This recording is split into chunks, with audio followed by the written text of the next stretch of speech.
Madame, monsieur, bonsoir. Ce n'est pas l'été 76, mais la sécheresse fait souffrir le monde agricole. Éleveurs et agriculteurs s'organisent en s'entraidant. Hervé Guémard a promis de les aider à passer ce moment difficile.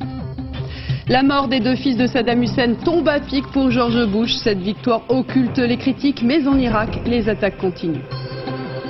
En Colombie, Nicolas Sarkozy vient de signer un accord pour lutter contre le trafic de drogue. Difficile de trouver la parade face à des réseaux très organisés qui inondent l'Europe et les États-Unis. 2 800 000 petits Français ne partent pas en vacances. Au Mureau, en région parisienne, on a installé une plage au cœur de la cité. L'Américain Hamilton a remporté aujourd'hui la dernière étape de montagne. Armstrong et Ulrich restent toujours les favoris. La situation est toujours préoccupante en Corse, dans la vallée de la Gravonne. En une semaine, les feux ont ravagé 3000 hectares de maquis et de forêts. Une situation encore aggravée par la naissance la nuit dernière d'un second incendie au nord d'Ajaccio. Les flammes, cette fois, ont menacé les habitations. Yvan Martinet, Vincent Bouffarti. Les flammes font plus de 15 mètres. Elles approchent du village. À Piéto, les habitants passent la nuit dehors à guetter l'arrivée du feu jusqu'au dernier moment. On est un peu effrayés, le feu est à proximité, donc les pompiers nous ont dit de tout fermer et de partir, de laisser même les voitures parce qu'on n'a pas le temps de les déplacer. Le maquis s'embrase, le vent tourne, le feu est de plus en plus proche des habitations. Celle de cet homme fait partie des premières menacées. On attend le feu là, il va arriver d'un instant à l'autre, donc on va arroser pour on va essayer de défendre notre maison. Vous ne préférez pas partir? Vous laisserez votre maison? Non, on ne partira pas. Non. Aux aurores, face à la taille des flammes, les pompiers ne peuvent rien. Ils laissent la végétation brûler. Leur priorité, sauver les maisons. C'est-à-dire que si les flammes viennent, il faut ah oui, non, faut pas rester devant. Hein. Et là, les flammes viennent. Les pompiers parviennent à préserver les habitations. Les Canadaires font le reste. Le pire a été évité, ce feu sera finalement maîtrisé. Mais plus au nord, la situation est tout autre. L'incendie de Bocognano s'étend encore. Pour le combattre, les pompiers brûlent eux-mêmes certaines zones. Vous avez une piste, vous avez un front de feu, vous allumez au bord de la piste. Quand l'incendie arrive sur celui que vous avez allumé, eh ben, ça fait un grand développement, si vous voulez, de chaleur. Mais tout de suite après, il n'y a plus rien à brûler, donc le feu baisse d'intensité. Un troisième incendie plus au sud, à Tisanos, s'est déclaré cet après-midi. Il devrait être rapidement éteint, mais chaque fois ces feux éparses mobilisent des hommes, des appareils et retardent considérablement le travail des pompiers sur le feu de la vallée de la Gravonne. Et Jean-Pierre Raffarin a tenu à se rendre tout à l'heure en Corse du Sud pour évaluer les dégâts provoqués par les incendies. Le Premier ministre qui a déclaré que le gouvernement était solidaire de la Corse et des Corses. Dans les Bouches-du-Rhône, cette fois, le CODIS, le centre de commandement des pompiers, lance un appel à la vigilance. Le Mistral doit se lever demain matin sur la région, ce qui fait craindre des départs de feu.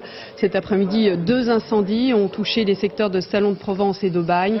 Et durant toute la journée, des militaires ont sillonné les massifs forestiers pour s'assurer que personne ne circule dans les zones à risque. La situation n'est pas comparable avec celle de 76, mais la sécheresse a déjà de grosses conséquences sur l'agriculture et l'élevage. Plus assez d'eau pour arroser les cultures, plus assez de fourrage pour nourrir les animaux. Dans la Loire, comme partout en France, les exploitants agricoles s'organisent et s'entraident. Frédéric Montel, Christian Gallet. Chaque semaine, Marc Martel quitte sa vallée pour prendre des nouvelles de ses vaches. Depuis 1 mois et demi, il a confié 6 génisses à la famille Audouard. Je vais prendre des nouvelles. Eh ben, on vient prendre des nouvelles un petit peu. Ouais. Ben, les vaches vont bien, Ça va? mais elles commencent à plus avoir à manger. Il va falloir y changer. Voilà. Vous savez, aujourd'hui on nourrit les vaches à 100% avec ce qu'on achète. Donc, Et c'est parti pour jusqu'au mois d'avril. Dans les prés situés à 200 mètres plus bas, il n'y a plus rien à brouter. Alors, Sérénade, Symphonie et les autres ont été placés ici gratuitement, 6 hectares de liberté au milieu des fougères et des pins. Allez, viens vite! Viens vite! allez. Elles arrivent. Il y a donc le canton de Saint-Genis-Malifaux qui est sur les hauts plateaux et le canton de Bourg-en-Gental qui est versant sud, qui regarde la vallée du Rhône. Donc eux ont des conditions beaucoup plus séchantes. Et c'est pour ça donc, que nous, ayant plus d'herbe au mois de mai, on a pu accueillir les animaux. Eh ben, c'est un soulagement déjà. parce que bon, bah, nous, il n'y a plus rien à manger. On achète tout pour nourrir les animaux. Et c'est vrai que quand elles sont ici, ben, c'est toujours de la dépense en moins. La trésorerie qui sort pas tous les jours. Malgré la solidarité, les dépenses sont là. Chaque vache consomme 100 litres d'eau par jour et Marc Martel doit débourser 2000 € en plus par mois pour nourrir ses autres vaches. À 3 km de là, opération tape à 100 balles. Les agriculteurs du Haut-Plateau stockent des balles de foin pour leurs collègues des plaines. Il leur manque tellement d'alimentation que c'est plutôt psychologique pour leur aider à surmonter le cap que pour nourrir les animaux. Chaque agriculteur défavorisé recevra environ 5 balles, de quoi nourrir ses bêtes pendant 2 jours seulement. La solidarité ne sera pas suffisante pour surmonter ce moment difficile. Les agriculteurs attendent beaucoup d'Hervé Guémard. Le ministre vient d'ailleurs d'annoncer une aide au transport de la paille et du foin. État des lieux avec Laurence Decherf. Plus rien à se mettre sous la dent. L'herbe grasse des pâturages, c'est du passé. Certains éleveurs ont puisé dans leur stock hivernal de fourrage. La plupart sont obligés de faire venir le foin des régions céréalières épargnées. Un coût énorme pour certains. En comptant la paille qui nous manque, plus le foin et les stocks d'ensilage qui sont déjà partis, on estime que c'est un manque à gagner autour de 15 000 à 20 000 €. Ouais. Alsace-Lorraine, Bourgogne, Massif central, Midi-Pyrénées et Aquitaine. Ce sont dans ces régions d'élevage que le plus grand nombre d'agriculteurs sont affectés par la sécheresse. Mais la récolte des céréales s'annonce également mauvaise, 40% en moins. Le maïs, par exemple, souffre particulièrement du manque d'eau et n'atteint pas le mètre alors qu'il devrait mesurer le double. Pour les éleveurs, le problème essentiel est de faire venir le fourrage pour les bêtes. Le ministre de l'Agriculture vient donc d'annoncer une aide au transport du foin et de la paille à hauteur de 45 € la tonne. Bruxelles prévoit le versement anticipé des aides de la politique agricole commune aux éleveurs bovins, un moyen de générer une trésorerie. Quant aux parcelles mises en jachère, les agriculteurs ont l'autorisation de les faucher ou d'y faire pâturer leurs animaux. Pas question pour le gouvernement de créer un impôt sécheresse comme en 1976. Quelques orages sont annoncés pour demain, mais ils ne suffiront pas à réparer les dégâts causés par une sécheresse beaucoup trop longue. Cette fois, le renseignement était bon. C'est grâce à un informateur aujourd'hui sous protection américaine que les soldats sont parvenus hier à éliminer les 2 fils de Saddam Hussein. Oudaï et Koussaï sont donc morts durant une opération qui a duré plusieurs heures à Mossoul, dans le nord de l'Irak. Paul de Genève. C'est l'effigie de Saddam Hussein qu'ils brandissent avec leurs billets de banque. Ils sont quelques dizaines devant la maison où les fils de l'ex-dictateur avaient trouvé refuge. Mais c'est un soutien posthume, car le Pentagone n'a pas attendu les autopsies pour confirmer qu'Oudaï et Koussaï, les 2 fils de Saddam Hussein, ont bien été tués hier dans cette villa de Mossoul. Des hauts dignitaires de l'ancien régime ont identifié visuellement les corps. 4 personnes ont aussi pu vérifier indépendamment que c'était bien les fils de Saddam Hussein. Il était 9 h hier matin quand 200 hommes de la 101e division aéroportée encerclent la maison. Ils demandent aux occupants de se rendre. En réponse, ils n'obtiennent que des tirs d'armes automatiques. Le combat s'engage, il durera plusieurs heures. Oudaï et Koussaï ont été dénoncés. Par qui? Les Américains disent avoir mis à l'abri un informateur. Est-ce un simple passant qui aurait vu les fils Hussein ou bien le propriétaire de la maison qui aurait voulu se débarrasser de ses invités, comme le disent certains voisins? Seule certitude, cet homme a touché la rançon promise par les Américains, 15 millions de dollars pour chacun des fils de l'ex-dictateur. Et il paierait 25 millions de dollars pour Saddam. Beaucoup d'argent, même pour ces hommes, comme celui-ci, qui dit regretter de n'avoir pas pu mourir aux côtés des fils de l'ex-dictateur. Oudaï et Koussaï étaient donc en Irak, à Mossoul, une ville à majorité arabe où ils pensaient pouvoir bénéficier d'un soutien sans faille. Oudaï et Koussaï étaient 2 visages de la cruauté du régime de Saddam Hussein. L'annonce de leur mort a été vécue comme un soulagement par beaucoup d'Irakiens. Voici les réactions qu'ont pu recueillir nos envoyés spéciaux à Bagdad, Hervé Guéquière, Diane Richard. L'imam Mohamed al-Sadr, martyr chiite, exécuté en 1979 par Saddam Hussein. Depuis, dans le quartier Al-Qademiyya, l'ancien président irakien et sa famille sont détestés.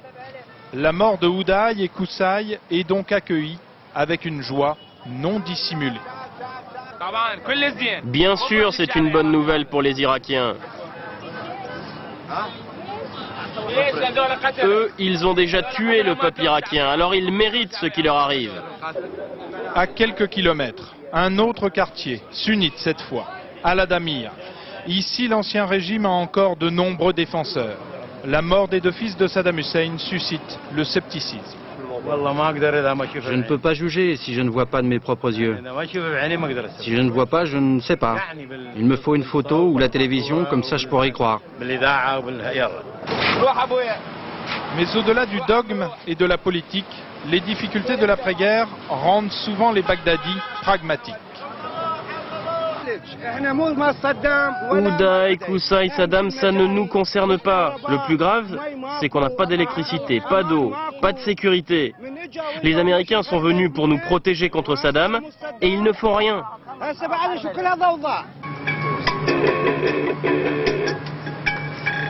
Musique, détente, au quartier général de l'armée américaine à Bagdad. Depuis hier, la satisfaction est de rigueur.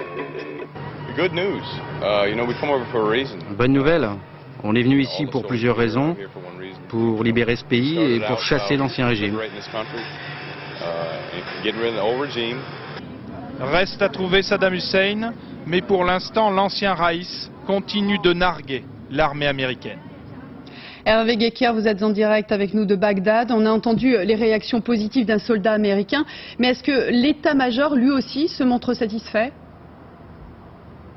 Oui, tout à fait. J'ai rencontré un colonel cet après-midi qui d'ailleurs a été surpris hier soir. Puis il y a eu une courte joie parmi l'état-major. Une courte joie parce que ce colonel m'a dit « business as usual » en américain. Ça veut dire, eh bien, le travail, comme d'habitude, il fallait le reprendre. Et il a voulu en quelque sorte me rassurer en me disant également « Saddam Hussein est toujours traqué. Nous avons plusieurs équipes spécialisées qui sont à ses trousses. » Alors Hervé, 2 nouveaux soldats américains ont été tués aujourd'hui, l'un à l'ouest de Bagdad, l'autre près de Mossoul, dans le nord de l'Irak. Comment les soldats américains vivent-ils cette situation ? Eh bien, c'est un peu paradoxal. Il y a d'abord à courte échéance. Les Américains sont un peu inquiets parce qu'après le coup de filet et les 2 fils de Saddam Hussein morts, eh bien, les Américains sont inquiets parce qu'ils vont se faire tirer dessus ces prochains jours. Ça, c'est pratiquement certain. Il y a eu des victimes aujourd'hui. Il y en aura certainement demain ou après-demain. Mais à long terme, les Américains sont plus optimistes parce qu'ils savent qu'en coupant les têtes de l'ancien régime Saddam Hussein, eh bien, ces groupes pro-Saddam Hussein auront moins l'envie d'attaquer les Américains. Un petit bémol quand même, Saddam Hussein, lui, est toujours en liberté et ça cause beaucoup de soucis aux Américains. Merci Hervé. Les 2 fils de Saddam Hussein figuraient en 2e et 3e position dans le jeu de cartes des 52 responsables les plus recherchés par les Américains. Ce matin, c'est l'ancien commandant de la garde républicaine spéciale qui a été arrêté. Au total, ce sont donc 37 personnalités qui ont déjà été neutralisées par les Américains. Et puis, l'étau se resserre donc autour de Saddam Hussein. Ce matin, la chaîne Al Arabiya a diffusé une bande sonore qui lui est attribuée. Elle a été enregistrée il y a 2 jours, c'est-à-dire avant la mort de ses 2 fils. Saddam Hussein affirme que la guerre n'est pas terminée. Finalement, la mort des 2 fils de Saddam Hussein tombe à pic pour George Bush. Cette première grande victoire depuis la chute de Bagdad permet d'occulter pour un temps les critiques sur la légitimité de la guerre. Le président américain compte bien exploiter ce succès. Alain de Chalvron à Rondiamont. L'occasion était trop belle. Flanqué de son ministre de la Défense, Donald Rumsfeld, et de l'administrateur américain de l'Irak, Paul Bremer, George Bush a retrouvé l'air confiant et satisfait des grands jours. Hier à Mossoul, la carrière de 2 des pires séides du régime a pris fin. Les 2 fils de Saddam Hussein étaient responsables de torture, de mutilation, de meurtres sur d'innombrables Irakiens.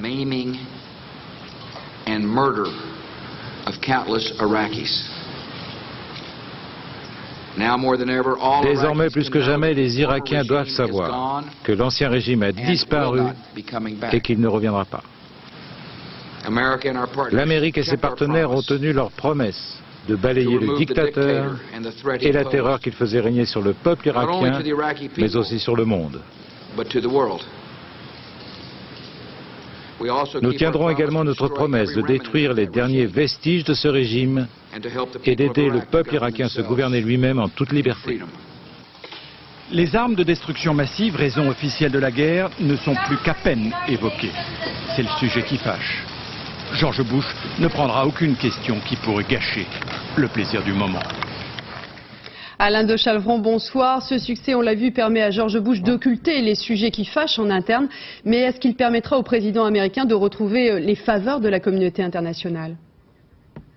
Oh, je ne pense pas que cela change quoi que ce soit à la façon dont la majorité des pays apprécient cette guerre en Irak. D'ailleurs, coïncidence, hier même, au moment où on apprenait la mort des deux fils de Saddam Hussein, se tenait à New York, au Conseil de sécurité, une réunion au cours de laquelle on a entendu 3 représentants du Conseil de gouvernement transitoire que les Américains ont mis en place à Bagdad. Alors, ces 3 personnalités, par ailleurs tout à fait respectables, espéraient bien sûr sortir de cette réunion avec une sorte de reconnaissance de la communauté internationale comme représentant légitime de l'Irak. Déception, malgré la mort des deux fils de Saddam Hussein, on leur a dit qu'il faudrait attendre pour cela que le peuple irakien ait pu se déterminer lui-même. Vous savez, ces dernières semaines, les Américains ont subi plusieurs déconvenues au niveau des relations internationales. Ils cherchent à faire partager le fardeau de l'occupation en Irak par d'autres pays, par exemple l'Inde, l'Égypte ou bien l'Arabie Saoudite ont été sollicités, mais ces 3 pays ont dit qu'il faudrait pour cela qu'il y ait une couverture de l'ONU. Alors il y a plusieurs voix qui s'élèvent ici à Washington pour dire qu'effectivement il faudrait repasser devant le Conseil de sécurité, mais pour les durs du régime, les Rumsfeld, les Cheney, ce serait en quelque sorte manger leur chapeau. Merci Alain. Réconciliation, c'est sous ce thème que Jacques Chirac a placé sa visite en Nouvelle-Calédonie. Son dernier déplacement remonte à 87. Aujourd'hui, le président a affirmé comprendre les difficultés de ce territoire le plus éloigné de la métropole. Véronique Saint-Olive, Didier Rancoeur. Place des Cocotiers, en plein cœur de Nouméa, ils sont près de 15 000 loyalistes pour fêter les retrouvailles avec Jacques Chirac, qui n'était pas revenu en Nouvelle-Calédonie depuis 1987. 15 ans après les affrontements tragiques d'Ouvéa, le climat est à l'apaisement, mais l'équilibre est encore fragile.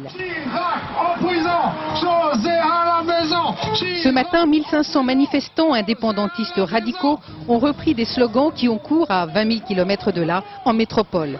Mais le cortège n'a pas troublé l'accueil officiel. Jacques Chirac s'est engagé, l'État, avec une défiscalisation accrue, soutiendra le rééquilibrage de l'exploitation du nickel entre le sud, à majorité européenne, et le nord plus défavorisé, à majorité kanak.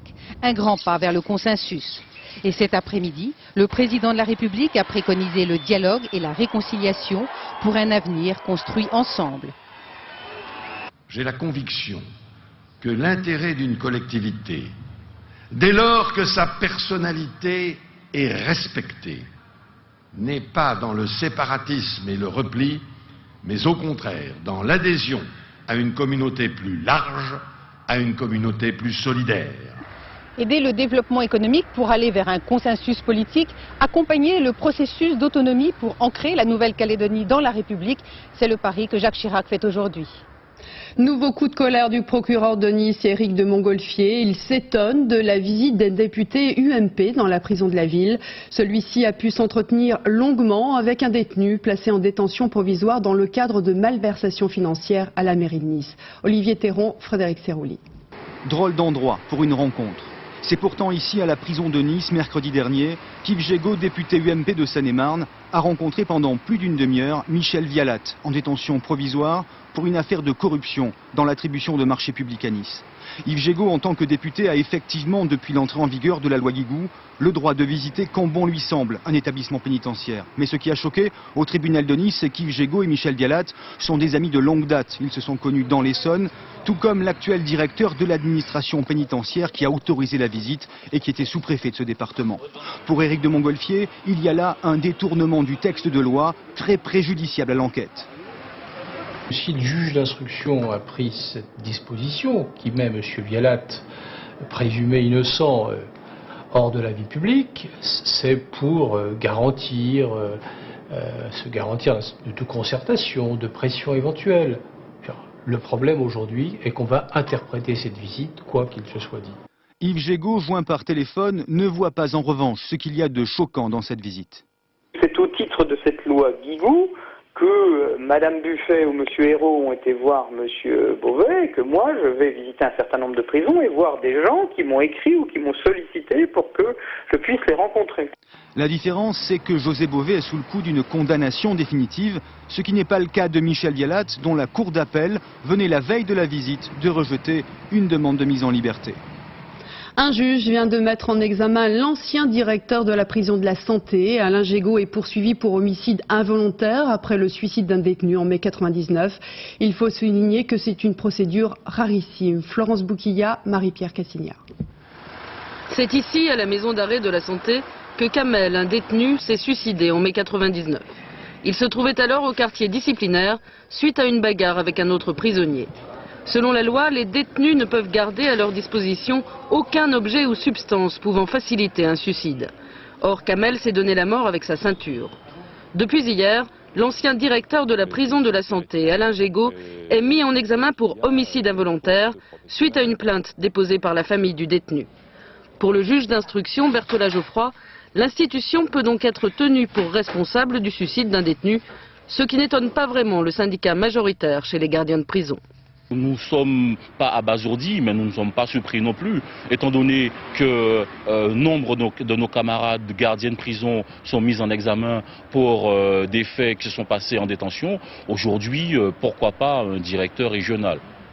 Selon l'Observatoire international des prisons, depuis le début de l'année 2003, 66 détenus se sont donné la mort en détention et un suicide sur 6 a eu lieu en quartier disciplinaire. La chaleur de ces dernières semaines a fait ressurgir la question de la surpopulation carcérale. Pour dénoncer leurs conditions de vie, certains détenus se tournent maintenant vers la justice. Pour l'instant, 7 recours ont été déposés. Mathias Hillion et Mathieu Birden ont rencontré l'épouse d'un de ces détenus incarcéré à la maison d'arrêt d'Amiens. Dans cet établissement, il y a 2 fois plus de prisonniers que de places. Cette route, Marilyn Hutin la connaît par cœur. 3 heures aller-retour 2 fois par semaine entre Laon et Amiens. Au bout du chemin, son compagnon détenu depuis 3 ans. Là, je pense au premier regard, au premier sourire. Et puis après, voilà, ce premier baiser, après 10 jours sans parloir, parce que je suis restée toute la semaine du 14 juillet sans pouvoir aller le visiter du fait de la surpopulation. 600 détenus pour 300 places, des familles qui doivent attendre à l'extérieur. La maison d'arrêt d'Amiens ressemble à beaucoup d'autres prisons françaises. Conséquence de ce surpeuplement pour Marilyn, des droits de visite réduits. À l'intérieur, derrière ces portes, des cellules prévues pour une personne. On s'y entasse à 3 ou 4. Insupportable pour le compagnon de Marilyn qui a écrit une lettre à la directrice et s'apprête à porter plainte.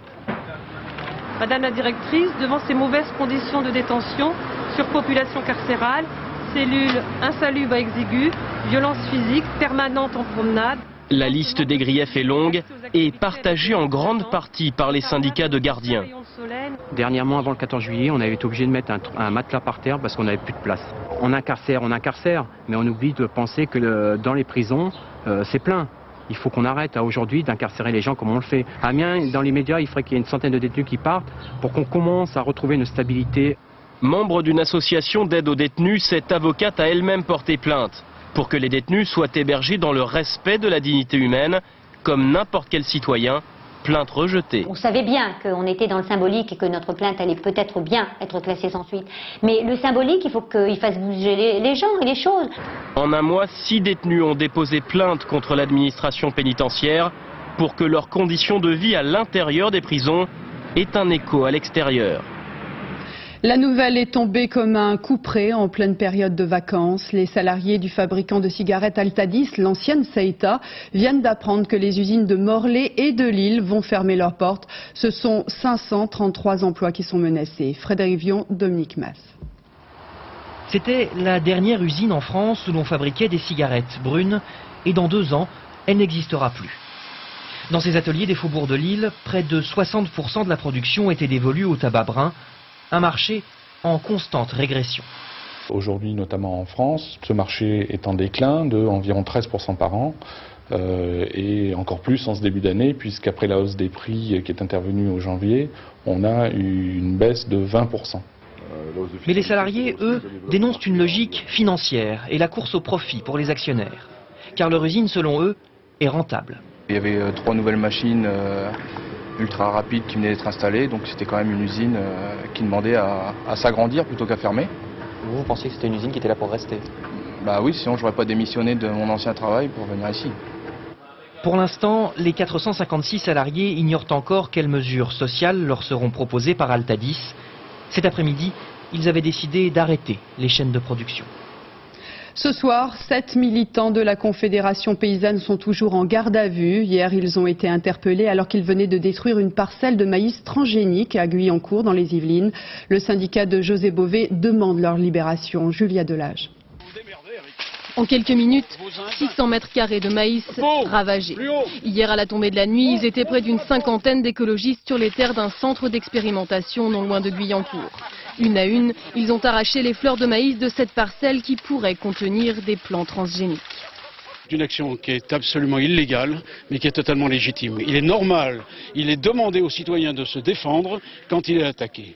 Et on ne peut plus faire confiance aux gens qui nuisent à notre vie, qui nuisent à la vie de nos enfants. Je suis du GBS. Qu'est-ce que c'est que ça, cette bête-là? C'est quoi ça? Rapidement, le ton monte. En cause, la nouvelle législation européenne sur les semences transgéniques. On décide ce que l'on veut. Ne me touchez pas, monsieur, vous prenez un pain. C'est bien parce que le Parlement de Bruxelles vient d'autoriser un taux minimal, soi-disant, de pollution génétique dans les semences. Nous savons, nous paysans, et nous sommes rejoints en cela par maintenant plus de 500 chercheurs, nous savons, nous paysans, que la cohabitation entre deux types de cultures est totalement impossible. 9 membres de la Confédération paysanne ont été interpellés hier. 7 seront maintenus en garde à vue jusqu'à demain soir. Le centre d'études propriétaire du champ, quant à lui, a porté plainte aujourd'hui auprès du tribunal de Versailles. C'était un des objectifs de sa visite en Colombie. Aujourd'hui, Nicolas Sarkozy a signé un accord avec le gouvernement colombien, l'Espagne et la Grande-Bretagne pour lutter contre le trafic de drogue. La Colombie fournit 75% de la production mondiale en cocaïne avec 750 tonnes par an. Et l'Afghanistan commence aussi à occuper une place importante dans la production de drogue. Difficile pour l'Europe et les États-Unis de trouver la parade face à des réseaux très bien organisés. Loïc Delamornay, Fanny Auvergne. Assaut militaire pour la police des stupes colombienne, aidée par les forces spéciales américaines. Cet homme, masqué pour ne pas être reconnu, c'est l'informateur. Ils viennent démanteler un laboratoire de fabrication de cocaïne. Trop tard, ils n'ont qu'un seul suspect à soumettre à leur interrogatoire musclé.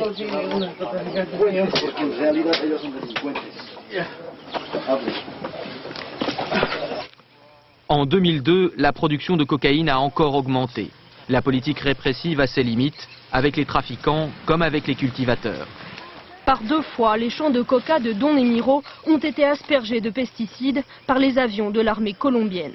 Par 2 fois, il a choisi d'en replanter. Vous voyez, dès la première année, la coca vous rapporte quelques petits billets. Tandis qu'il faut 4 années au moins pour commencer à produire des fruits, par exemple. Aujourd'hui, les 3/4 de la production mondiale de cocaïne proviennent de Colombie, qui a supplanté le Pérou et la Bolivie. Les trafiquants de cocaïne sont des gens qui ont beaucoup d'idées. Ils ont développé leur marché, ils ont développé leur clientèle, ils ont diversifié leurs produits, ils ont diminué leur prix et ils ont rendu apparemment plus attractif le produit qu'ils proposaient jusqu'alors. Combattus ici, les réseaux se reconstituent ailleurs, comme pour l'héroïne. Réprimé dans le Triangle d'Or en Asie, le trafic s'est aussitôt déplacé en Afghanistan. Il y a 2 ans, nous avions filmé ce laboratoire clandestin. Les moyens sont artisanaux, mais la production assurément professionnelle. Cet Afghan explique qu'il produit ici 100 kilos d'héroïne par mois. Autre stupéfiant, le hashish, venu principalement du Maroc, et surtout les drogues de synthèse, comme l'ecstasy. Fabriquées en Pologne ou aux Pays-Bas, leur production a été multipliée par 10 en 10 ans. Comment lutter contre ces multiples trafics? L'Europe, principal marché avec les États-Unis, a bien du mal à contrôler ses accès. Pour quelques bateaux à raisonner, comme celui-ci par la Marine nationale, avec 2 tonnes de cocaïne à bord, combien passent tous les jours à travers les mailles du filet? En Europe, 4 points d'entrée. Le littoral atlantique, les Pays-Bas, les rives de l'Adriatique et l'Europe de l'Est, et le sud de l'Espagne.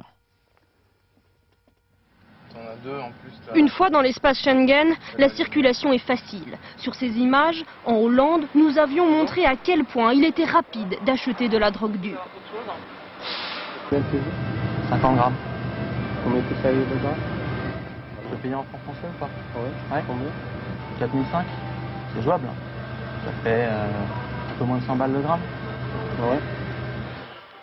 Ça reste effectivement un problème important au sein de l'espace Schengen. C'est vrai que le partenaire hollandais se singularise depuis toujours par sa législation qui reste plus souple que celle des autres États et par une coopération un peu plus lente à mettre en route qu'avec d'autres États effectivement.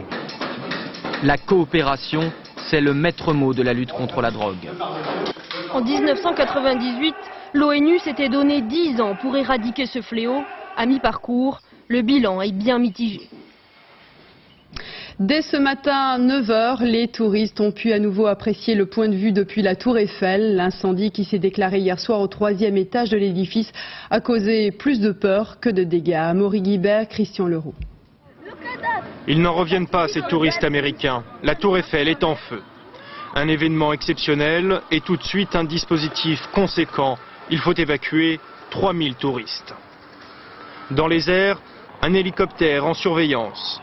Au sol, une vingtaine de véhicules de secours, une centaine de pompiers qui maîtrisent vite l'incendie. On a vu grand, car la tour est classée à haut risque.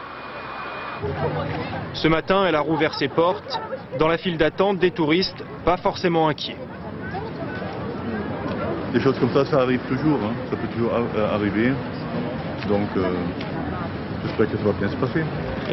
Ils ne nous laisseraient pas monter si ce n'était pas sûr. Alors on y va avec les enfants. Ça va bien. Au 3e, juste au-dessus des touristes, les dégâts de l'incendie. C'est ça, ouais, voilà, la structure, les câbles, c'est là, compris, et donc la pâture qui a brûlé là. Ce qui faisait cette fumée noire. A priori, un court-circuit et finalement des dégâts mineurs limités à la zone technique. Exactement au même endroit, un incendie avait déjà eu lieu en 1956. Des sinistres qui, selon la direction, ne pourraient pas arriver dans d'autres parties de la tour. Il n'y a aucun endroit où il y ait une masse de gaines techniques, enfin de câbles et de gaines comme ça, là où il y a accès public. Là, c'est vraiment au 4e étage où il y a cette masse de locaux techniques pour le TDF. Dans les parties ouvertes au public, le dispositif anti-incendie est classique. Des alarmes, des lances, quelques extincteurs et de nombreuses sorties d'eau. Des moyens qui n'ont jamais servi depuis l'ouverture de la Tour Eiffel, il y a 114 ans. Comme chaque été, la préfecture de police de Paris organise l'opération Tranquillité Vacances, un dispositif gratuit qui permet de dissuader les cambrioleurs. Céline Rousseau, Yves Ginca. Bonjour monsieur. Bonjour madame. René Jourdan part en vacances en Provence pour 2 mois. Comme 6000 autres Parisiens chaque année, il demande aux policiers de surveiller son habitation. Tout le temps je le fais. Parce que premièrement ça me rassure moi et ça rassure tous les gens qui habitent l'immeuble. Leur liste d'adresses en main, les policiers entament la patrouille quotidienne. Ils ont une vingtaine d'appartements inspectés. Ici, le propriétaire est absent depuis une semaine. Et là, je vérifie donc s'il n'y a pas de trace d'effraction, surtout dans la porte. Si la porte est bien fermée à clé. Et puis je sonne et je frappe, vérifier si les gens sont vraiment partis en vacances. Vérifier, mais aussi se montrer. La recette pour éloigner les cambrioleurs. Tous les jours, on est là, on voit les mêmes apparts jusqu'à temps que les gens reviennent et ils nous voient. Donc, à mon avis, ça les dissuade un peu. Ouais. Sur le répertoire. Et si malgré cela, vous doutez encore de la sécurité de votre habitation, ces experts de la préfecture de police de Paris peuvent vous aider. Ils analysent, corrigent les faiblesses d'un logement ou d'une résidence, conseils techniques, mais aussi de bon sens, et c'est gratuit. On s'en va encore en vacances en claquant la porte ou en mettant ses clés dans sa boîte aux lettres. Donc il y a un aspect comportemental très fort. Notamment, nous recommandons aux gens de ne pas donner par répondeur la date exacte de leur retour. Ça veut dire qu'entre maintenant et leur retour, l'appartement sera libre. L'an dernier à Paris, aucun cambriolage n'a été constaté sur les 6000 maisons protégées. On dit souvent que durant les mois de juillet et d'août, la France est en vacances, mais voilà, ce n'est pas toute la France. Selon les statistiques, 2 800 000 jeunes de 5 à 18 ans ne quitteront pas leur domicile cet été. Alors aux parents de trouver d'autres alternatives, les centres aérés sont les plus classiques, mais certaines municipalités innovent. Celle des Mureaux a installé une plage au pied de la mairie. Daniel Wolfram, Jean-Louis Melin. Tu prends pas de vacances? Maman, est-ce qu'on va prendre des vacances? Je sais pas. Sous la plage, les pavés. En fait, le revêtement de la place de la mairie. Depuis un mois, ces enfants des Mureaux dans les Yvelines partent en vacances au centre-ville. Même ceux qui ne quitteront pas leur quartier de tout l'été. C'est la première fois que tu es à la plage alors? Oui. Tu pars en vacances ou pas? La plage en ville, la baignade au pied des immeubles. Il y a encore 50 ans, la chose était possible, les congés payés existaient. Mais on n'avait pas le sou pour aller bien loin. Aujourd'hui encore, pour le quart des enfants de France, l'horizon en juillet et en août n'est guère différent de celui du reste de l'année.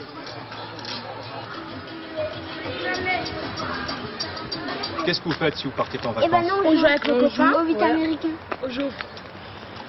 Et vous restez là autour? Ouais, il a des choses à faire. Au Mureaux, dans le quartier des musiciens, la vie n'est pas facile. Ici, les animateurs proposent des activités au pied même des tours pour tous ceux qui tournent en rond. C'est souvent le cas de familles nombreuses qui n'ont pas la chance de partir en vacances parce que voilà, c'est l'argent, c'est le manque de moyens. Mais il y a des structures qui sont là pour accueillir, juillet et août, donc les centres sociaux, les centres de loisirs. Le centre aéré est la solution classique. Des milliers de communes les financent. Non mais attends, je veux pas aller trop parce que c'est Des enfants en grand nombre peuvent y passer tout l'été. Un vrai goût de vacances, même quand on reste tout près de chez soi. Mais rien ne vaut la plage au cœur de la ville. Une folie en apparence seulement. La dépense n'excède pas 0,25% du budget de la commune. Nous souhaiterions faire des émules et que ce concept se développe à travers la France parce que c'est assez facile et on pourrait éventuellement mutualiser toutes nos dépenses, que ce soit l'achat du sable, que ce soit éventuellement les décors derrière. Donc c'est quelque chose qui peut être reproductible un peu partout en France. Chaque jour, 500 enfants pataugent sous les fenêtres de la mairie et l'on se prend à rêver si chaque ville installait ainsi son bord de mer imaginaire le temps d'un été. C'est l'Américain Hamilton qui a remporté aujourd'hui la dernière étape de montagne entre Pau et Bayonne. Une belle performance pour ce coureur blessé à l'épaule droite dès le début du tour. Nathanaël de Rinxin, Nadine Picard. Cette victoire à Bayonne pour Tyler Hamilton, c'est un vrai petit miracle.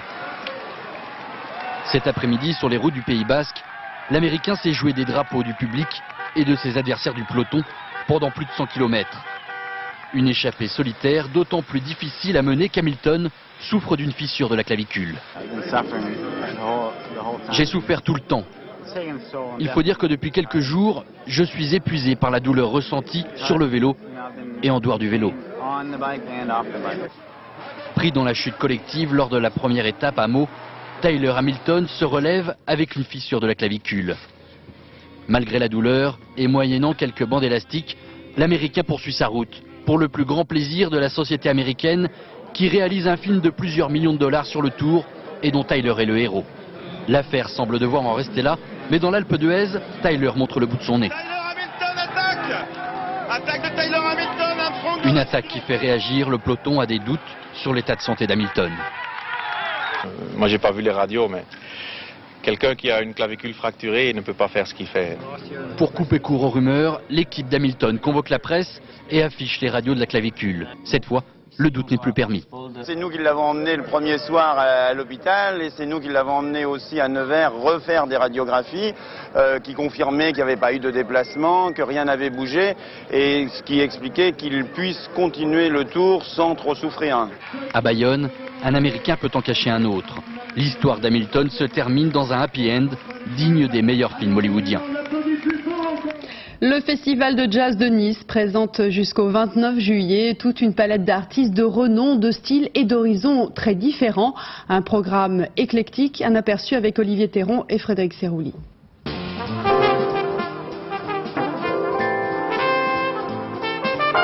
C'est la trompette de Paolo Fresu qui résonne sous les oliviers. Pas loin, à quelques mètres, Richard Galliano met la muleta sous le mufle de l'inspiration dans les arènes romaines de Nice.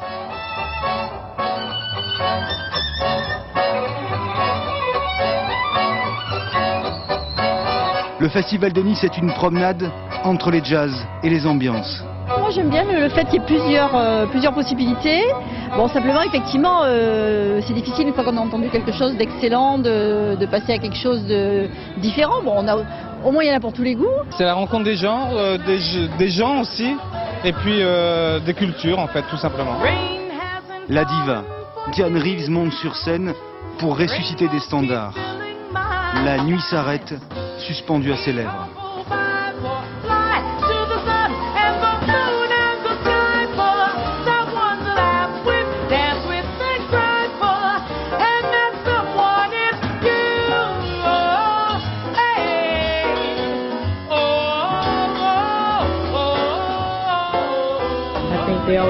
On dit que les yeux sont les fenêtres de l'âme. Moi, je pense que la voix est encore plus expressive. C'est le premier des instruments et elle a la capacité à raconter des histoires et à fasciner les gens.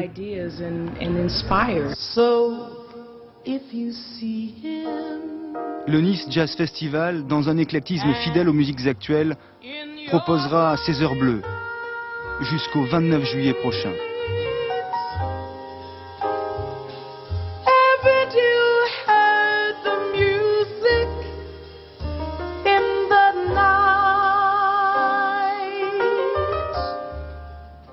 Voilà, c'est à Nice jusqu'au 29 juillet. Voilà, c'est la fin de cette édition. Merci à vous de l'avoir suivi. Tout de suite, la météo de Nathalie Riouet. 20h55, l'Instit avec Gérard Klein. 0h15, le dernier journal vous sera présenté par Jeff Wittender.